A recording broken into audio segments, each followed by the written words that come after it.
One critical principle for success, both on the level of the individual and on the level of society, is something that I call sustainability. And you may have heard this word before. It's exactly what it sounds like. This really is what bridges the gap between a short-term solution and a long-term solution. Between, for example, hedonism and living a virtuous, successful life that leads to longer-term success and happiness. So for example, if you say that the goal of life is to be happy, well, you're about to sit down to a meal, you can either have ice cream or you can have a wholesome dinner that's healthy and gives you nourishment. On a short-term basis, if you're like your threshold of time that you're looking at is just this meal, eating ice cream would be the best solution for most people. However, you know that if you do that again and again and again, it's not sustainable. You're going to become overweight, you're going to become unhealthy and not have the nourishment you want. You might develop conditions like, type 2 diabetes and things like that. It's not a sustainable solution, even though it is one that solves the immediate happiness problem. And this principle of sustainability works on a society-wide level as well. Take, for example, a certain form of government that seems good on paper but hasn't worked historically, which is called communism. Right? Why is it that certain communist countries have failed? There's probably a lot of reasons, and a lot of people would look towards oh, it's corruption or they didn't do it right. If I was running communism, I would have done it better. I would argue that while there may have been a lot of corruption and other things, fundamentally communism doesn't work in terms of sustainability. Why? Well, because communism is all about distributing assets, but it doesn't take into account how the assets are going to be produced. And in fact, it gives a huge disincentive for the production. And so you're distributing a continually shrinking pie that's destined to eventually fail.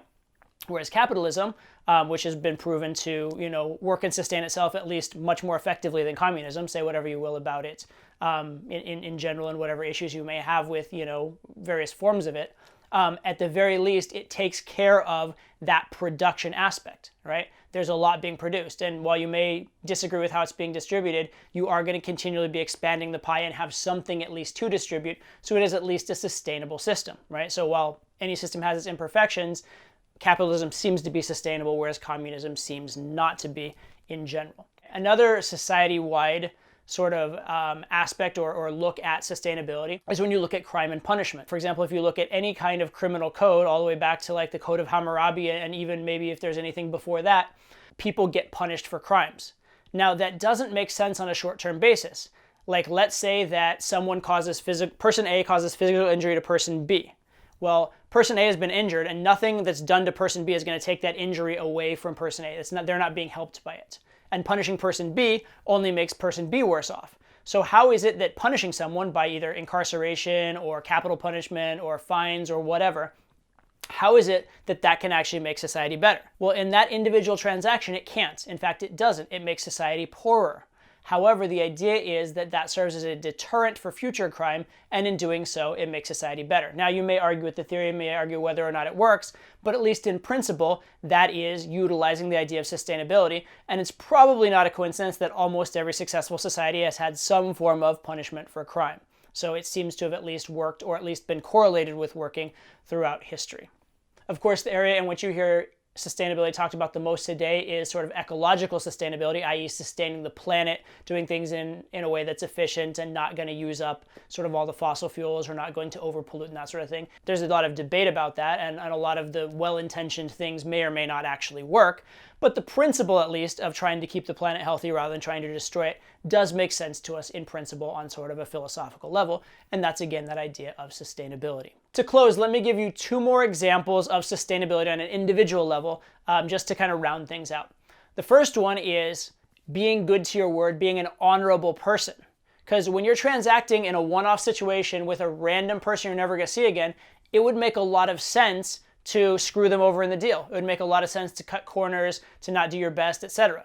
And especially in the modern day where, that you might not ever see this person again and the world is so big, it kind of almost makes sense to do that. The problem is reputation. The problem is if you do that, it may come back to bite you, right? That person may get angry and take revenge on you, which would be very bad for you. That person may badmouth you or give you negative reviews, which would be very bad for you. That person might not do business with you again.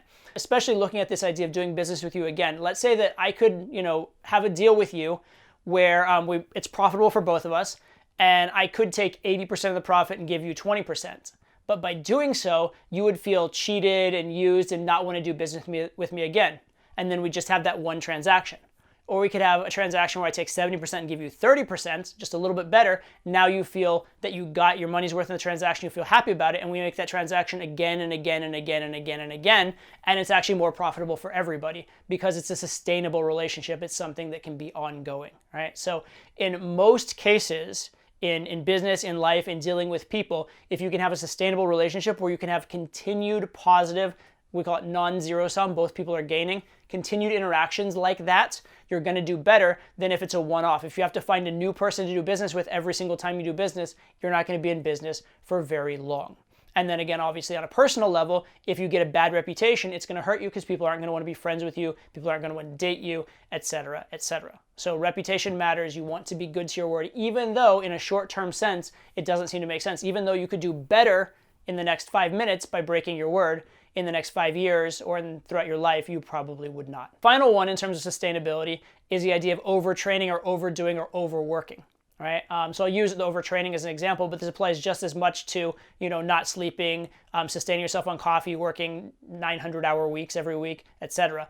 But overtraining is an easy example because what happens in training is oftentimes you're breaking down your muscles by using them, and they need time to recover, and then you can use them again. And in fact, the benefits of training don't occur during the training, they occur alongside the training during the recovery, right? So you need to train in order to tear them down so they can build back up. The training is a necessary component, but the actual growth occurs during the recovery.